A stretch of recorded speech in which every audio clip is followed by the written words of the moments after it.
Mahomes looks to throw it. Pump faking right side. He wants it. A comeback cut. It is caught by Kelsey. Touchdown! Kansas City. The game is over. The Kansas City Chiefs are champions. How about those Chiefs? Welcome to the next episode of the Kingdom Corner here with Dale and Andrew. We are jumping into the week of Broncos week, right? And so we want to remind you right here up front, though, make sure you are subscribing, comment, share this with your friends. That just helps us to get this out to more people and helps us to be able to spread the love, right? The love of the Chiefs and the love of Jesus. So all the above. All right, so let's jump into Broncos week, Dale. How are you feeling about the Chiefs going into this on a short week? Man, well, that's probably the biggest thing that we have going against us is the short week.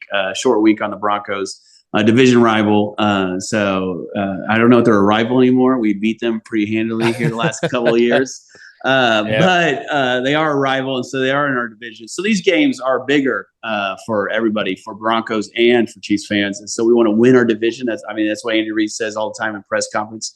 You got to win your division first, then you worry about the 1 seed, and then you just go from there. Or you build from there. And so, I for whatever reason, the Broncos will play us tough. Yeah. There's been several games over this 15-game winning streak, which is how many the Chiefs have now won consecutively against the Broncos. So it was Peyton Manning's day, the last time that the Broncos beat the Chiefs. And how many interceptions did he have in that game? The first game that started the streak was when I think he had 6 or 7 interceptions. He had more return yards on interceptions than he did passing yards. I think he ended up with like 30-some passing yards in the game and ended up getting pulled. And he only needed like 20 yards that game, or I think 22, somewhere around there, to set like the all-time passing record for yards at that time. So he set that record. But by that point, they're already getting so blown out that it was one of the greatest games against the Broncos that I have in recent memory. So it was fantastic just seeing him there to break the record, but yet only getting 30-some yards. So it was great. So that's what started the streak, 15 wins. But even in that 15-game winning streak, there's been at least one time that we went to overtime with them. I think it was last year that they were on the doorstep about to score and fumbled the ball, and Nick Bolton picked it up and ran it back for a touchdown the other way to help seal the victory. So there's been some close games in there and a few of not so close games too, but those rival games, they always play us tough.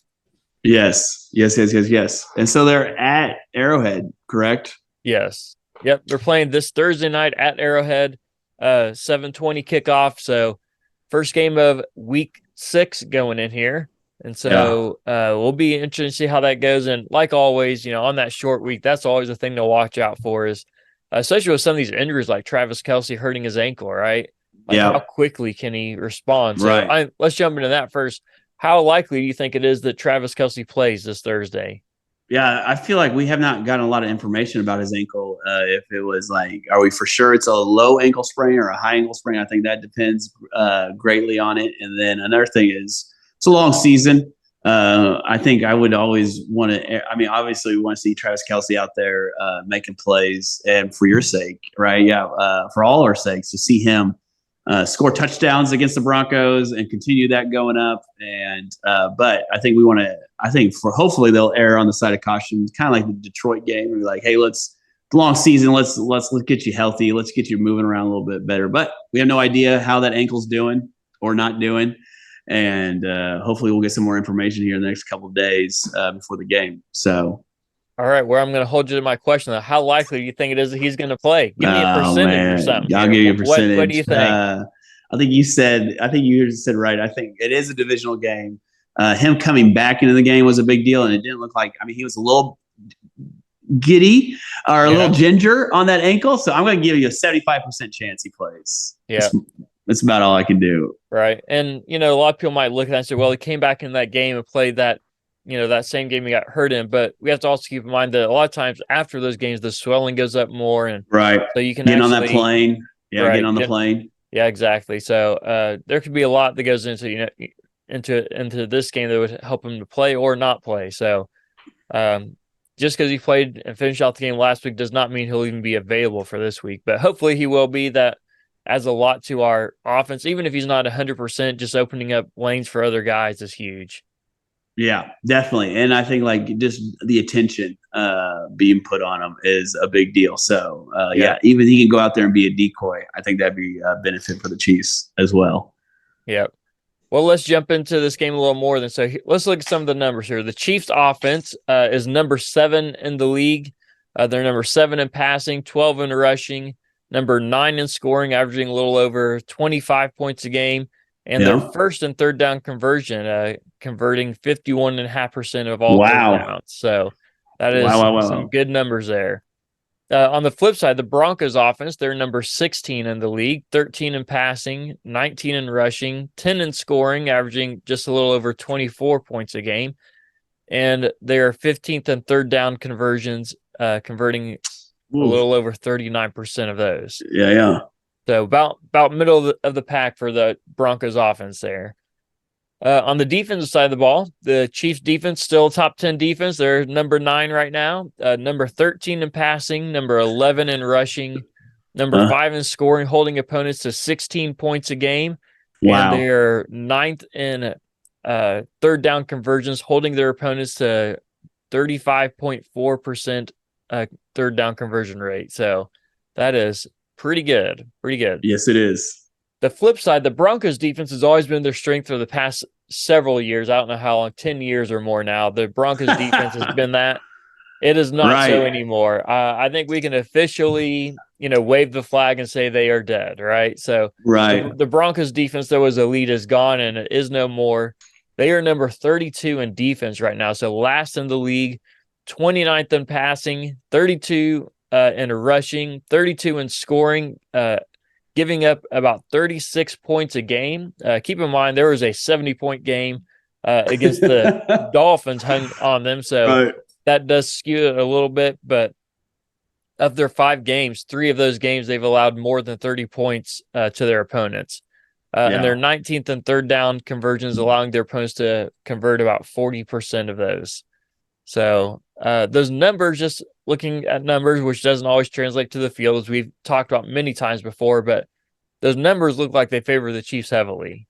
Yeah. Yes, definitely. And so that's crazy. I mean, I felt like their defense was pretty good in what kept them in games last year, and then to see it drop off so much, and so you kind of wonder why it dropped off. But I know they lost a bunch of players, not a bunch, but like free agency and things like that. And then you would think Sean Payton coming into that's a whole different ballgame. I mean, we already talked about that, but Sean Payton coming into the building and kind of changing that culture and changing what's going on. And you would think they would play harder and have an energy, but we just have not seen that energy from the Broncos. And to see them kind of get manhandled by the Jets was, that's a bad deal.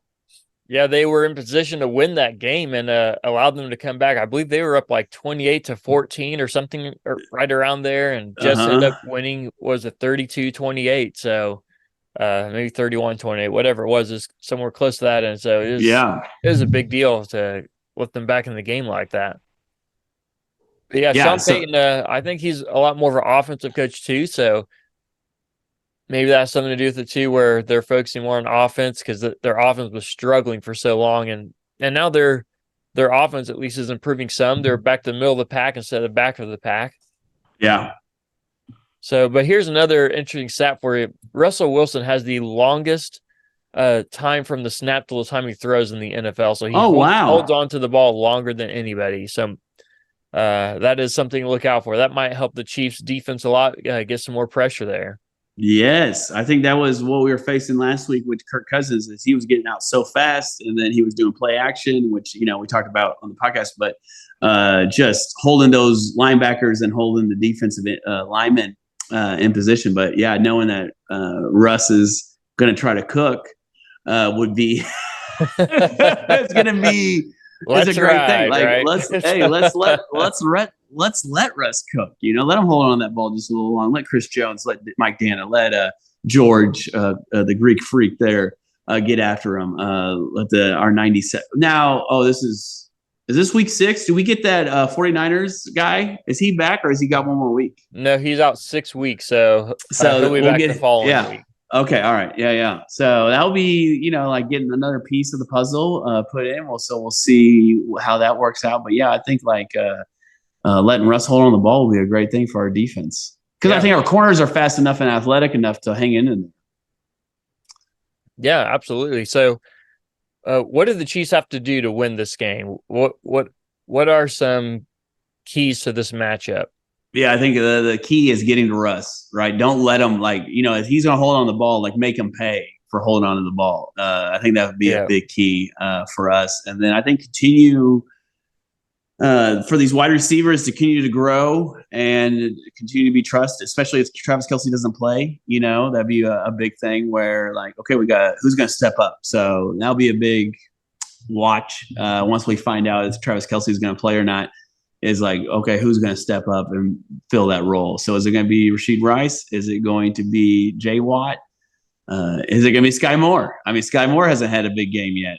No. Well, I feel like they've tried to give him a big game too. I know. They've been trying, and he just can't break out. So Rashid Rice looks like the best young receiver that we have right now. So right now, yeah. We'll see how that all pans out. But yeah, we need some of those guys to step up. Whether Rashid Rice and Justin Ross got himself some more snaps, so maybe he'll get some more playing time now too. So it'll be interesting to see how they do all that and such. And I know a lot of people are clamoring that some of these guys should get more playing time or less playing time depending on who you're looking at. But keep in mind too, some of these guys who aren't getting a lot of playing time, there's more to the game than just running a route. Right? You got to learn how to set up a block for a run. You have to learn how to read the defense. You have to learn how to run the route deep or short, or how to get right to the sticks, or how to go to where the quarterback is going to put it away from the defense. And so there's much more to it than just simply running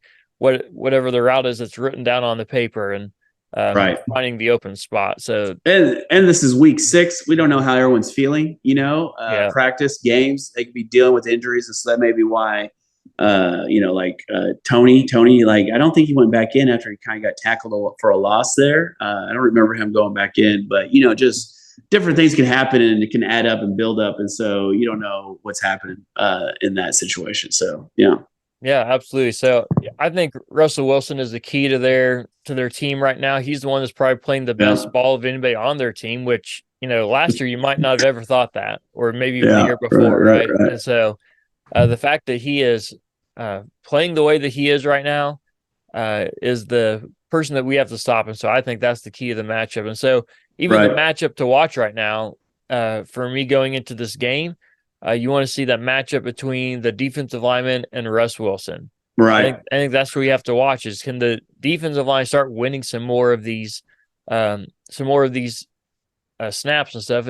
To start the season, the defensive line was one of the best in the league, and now they've kind of fallen back to about the middle of the pack. So we need to see them get a little more pressure now on the quarterback again. Without blitzing. Yes, without blitzing. Yeah, when they blitz, they're doing good at getting some pressure there. But yeah, we need to see it without blitzing, because with the Broncos it might not be as much, but with some of these teams, like when we're going to be facing the Dolphins here in a few weeks too, and the Eagles down the road, some of these teams, if you blitz them, those quarterbacks are going to eat you up for it too. You don't want to leave some of those guys like Tyreek Hill or AJ Brown, or even Keenan Allen, right? Yeah, next week we play the Chargers, so I mean we got 10 days off, but yeah, you don't want to really leave those guys in one-on-one situations if you don't have to. So, as much as possible, you want to try to get that pressure with just your front four. Yes. So when it comes to the score here, man, I'll say last week we weren't close, but you did get the correct score for the opposing team. Okay. So, you got 20. That at least. Yeah, you got 20. So. What is the score for this week going to be on Thursday night? All right, the score for this week. So I just looked up the odds here for the Kansas City Chiefs and the Denver Broncos, and the odds, I mean, like surprising to me, because I know it's a division opponent. I know it's the Denver Broncos. And I know it's the Kansas City Chiefs, and so the point spread is 10.5. Yeah, I feel like that's about right. Okay. All right. And you thought it should be closer than that. Well, I just think because like it's a division. yeah, because it's a division round, and then also the Chiefs haven't been doing a very good job of covering the spread. Yeah. Here the last couple of weeks, and then the over under on points is 47. So my prediction is it's going to be 16 Denver to 31 Chiefs. All right, 31-16. I like that. I'm gonna go with something similar but a little bit different. I think the Chiefs will get a little bit more. I think it's going to be 35-10. I think wow. Okay. I mean, that's a huge spread. I'm probably going to be way off, but I'm feeling good about this matchup just because of how bad the Chiefs, not the Chiefs, the Broncos defense is doing. Yeah. And I think they're going to take advantage of that. I think by the time you get to the fourth quarter, your starters are going to be out of the game. Yeah. Well, so, and I think, and then if that is the case, they might end up with 35-17 and some garbage time touchdowns. But I think it's going to. So if the starters stay in 35-10, if the starters come out, I'm going to do 35-17 if I can. There you go. If I can put up two scores there. Well, I don't know. We're allowing that. I mean, I didn't know we could do that. Well, I'm just making it up on the spot what I can and can't do. So there you go. Might as well. And so I think if we're looking at the schedule, as all fans probably do, look at the schedule, right? So this is an interesting matchup because you have Broncos, Chargers, then Broncos again right away. Yeah. So one of these games, I believe, will be a blowout. So it'll either be this game or it'll be the next game. So one of these games is going to be a blowout and one will be close. Yeah. Well, I think the other side is that if this one is a blowout, it could easily be a game they try to, maybe not try to, but overlook the next time they play to. Yeah. So the Chiefs could get caught in that. I think they'll probably still pull away with both. Both wins. Both wins, but I think the second one is going to be much closer because I think this one's going to be a blowout and they're going to get caught looking ahead to the Dolphins after that. So. Oh yeah, in Germany, right? Right. So I think they're going to be caught looking ahead a little bit, and that next game is going to be a lot closer than people think. Yes, I think you're right. I think either it'll be one or the other. It'll be this one or the next one. I think. Well, I'm already telling you, it's going to be the next one. All right. Okay. All right. There you go. I mean, I didn't know we could just throw out two games and say one of these, but well, I know. Well, I just feel like they're either going to because they see things too. They see things. They see how bad the Broncos are right now, and so I mean, so much hope for the Broncos this year. It feels like every year. Right. Yeah. So much hope. Well, this is going to be our year. Sean Payton's in the building. Here we go. And so it even took Andy Reid, 2 years? Or not even 2 years, 1 year? He turned that team around. The team around. 1 year. Yeah, 1 year. Right? They went from 2 wins to, I think, 10 wins his first year. Right. So, I mean I don't know if there's been a bigger turnaround. Maybe there probably hasn't, but there's probably not been many as big of a turnaround as far as win differences between seasons as that one right there. Yeah. So pretty incredible. All right, well, let's jump into our player comparison here for you, Dale. Okay. We got 2 quarterbacks here for you this week, and if you're watching on video, you can see the graphic here too. But so here are the stats for you, and you got to tell me which quarterback you would take, and then you can try to guess which one's which if you would prefer to. But let's just start with this. So quarterback, so yards.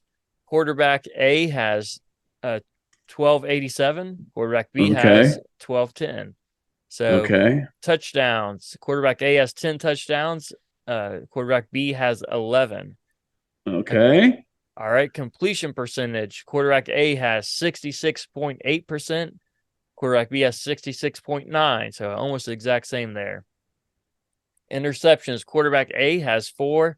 Quarterback B has 2. Yards per attempt. Player A has 7. Player B has 7.4. Long pass of the season. Player A has 54. Player B has 60. I almost said the name right there. Oh, okay. I got close to it. Caught myself real quick. But all right. Player A has a passer rating of 96, and player B has a passer rating of 106.1. So with those stats there, which player would you prefer? I think, definitely the player A because he has more yards. That's who you want to pick, huh? He has a lower passer rating. Those are that's all. Pass, more interceptions. Listen, less more touchdowns. yards. Give me more yards. Give me more yards. Give me more yards. We'll make maybe he's handing the ball off more. And so he's not getting those touchdowns in the red zone like he has been doing to. And Pacheco probably has 3 or 4 touchdowns at this point. So I'm going with player A because he's sharing the ball, spreading the wealth.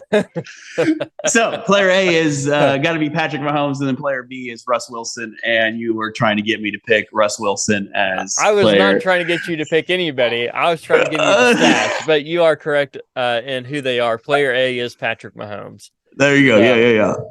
Man. But honestly, if I'm basing this off stats, I think I'd be going with player B just on stats alone. But they're so close, right? They're so close. They are close. Now, if you tell me who they are, I'm obviously picking Mahomes, and everybody else in the world is picking Mahomes as well.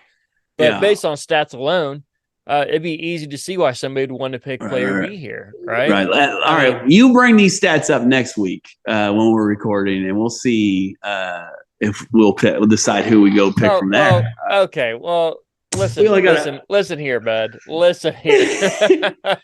You give me 4 or 5 games. I'm trying to give you stats. I'm not trying to give you player names.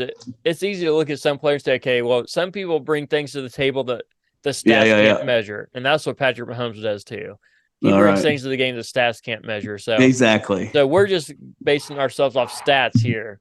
And so, and he has more yards. More yards. He does have more yards, yes, by about 70 yards, about 70 yards more. So, not that many, many. So, but yeah, so we'll take that. So, Patrick Mahomes and Russell Wilson.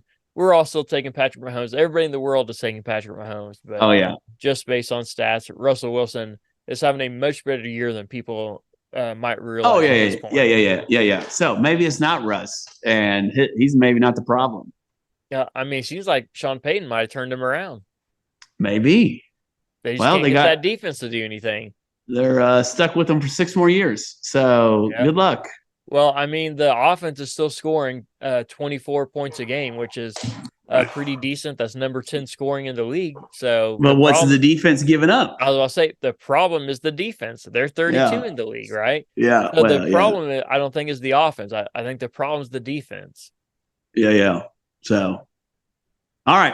So we're gonna added this segment last week. I liked it. We'll keep rolling with it. Is Andrew's power ranking of the AFC.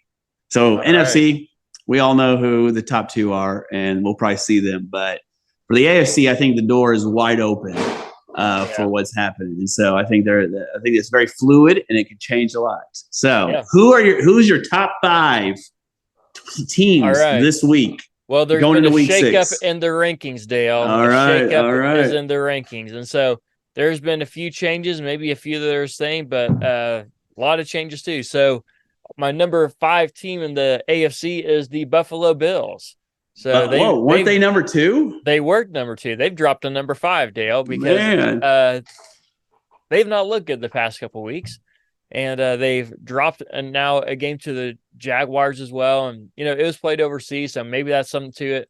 I always give a team at least one pass. I gave them their pass already. There you go. So now they're having to pay for their mistakes in the games that they're dropping now. So Bills have dropped to number 5. I have the Jaguars sneaking into the top 10 now at number 4. So they put it to the Bills the last 2 weeks. The Jaguars have started to look a lot better. So maybe they're figuring it out there. We'll see. But Jaguars moving into number 4. The Ravens have moved up a spot to number 3. So didn't they lose? Huh? The Ravens? They lost. They might have, but they're still moving up. Okay. All right. The Ravens, believe it or not, have a top 5 defense. So I believe it.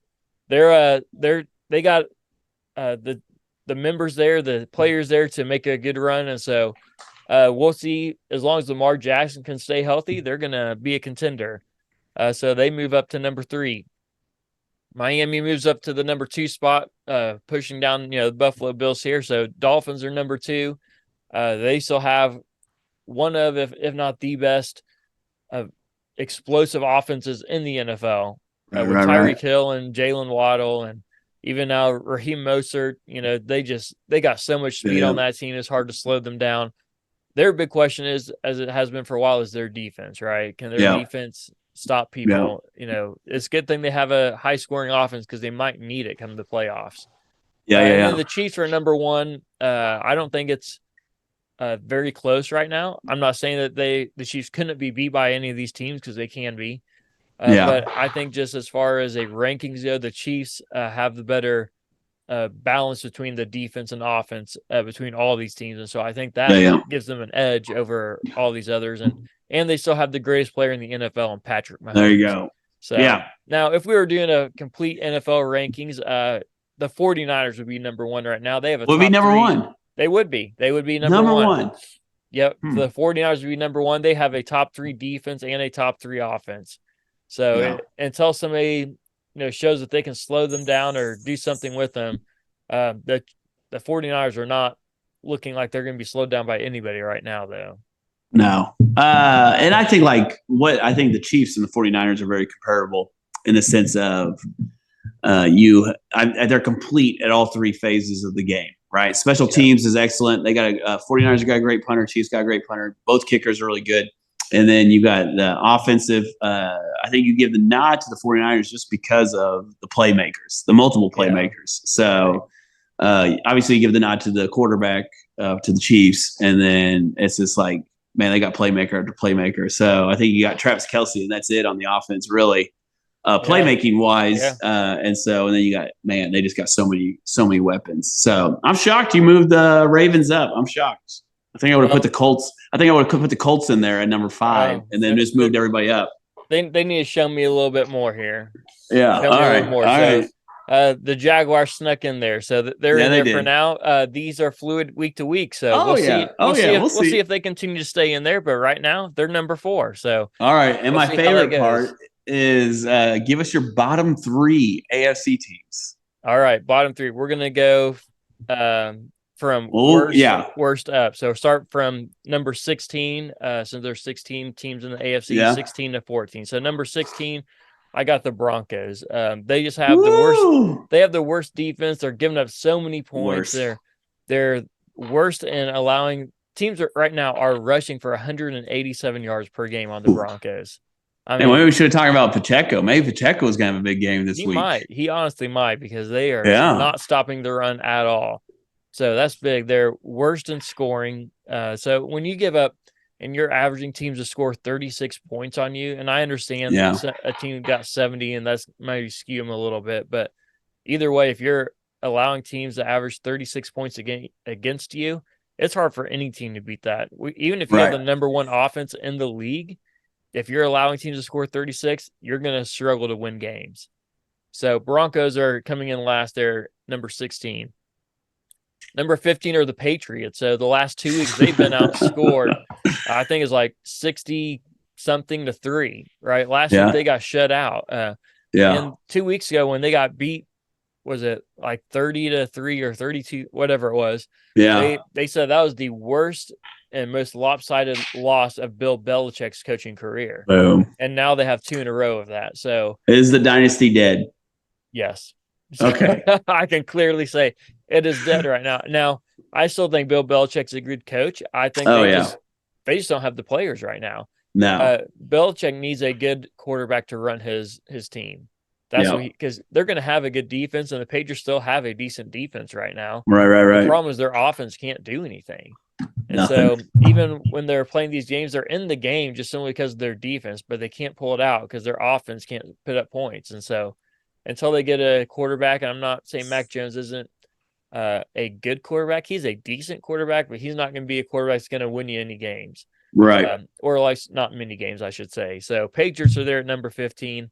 Number 14, I've got the Raiders. I realize they just won. Raiders. That's right. The Raiders. Yeah. I realize they just won against the Packers last night on Monday Night Football, but they got a lot of holes there to fill. And so, I'm not sure Jimmy Garoppolo is the answer. He's better than their backup, no doubt. But and there's several teams that were competing for this spot. I'll give it honorable mention to the Bengals, to the Titans, and There's probably some other teams I'm not Oh, remembering yeah. right now too, but Houston Colts. the Colts. You just said they should be in the top 5. What are you talking Well, about like you here? said, I don't know what their I just remember that the quarterback got hurt, AR. So he may be out for a while. So He might be, but you just made the argument they should be in the top 5. So I'm just saying. Well, yeah, for now. Okay. Maybe next, Well, Gardner Minshew is the backup. So who knows? They might go on a run. The Cleveland Browns are pretty terrible. Chargers, who knows what they are? Well, they're the Minnesota Vikings of the honorable West. mention for bottom of the pack is the Jets, the Bengals, the Texans. Oh, the Jets. Yeah, I forgot about the Jets. Yeah. Texans, the Titans. Those are all honorable mentions. But right now, the bottom 3 are the Broncos, Patriots, and the Raiders.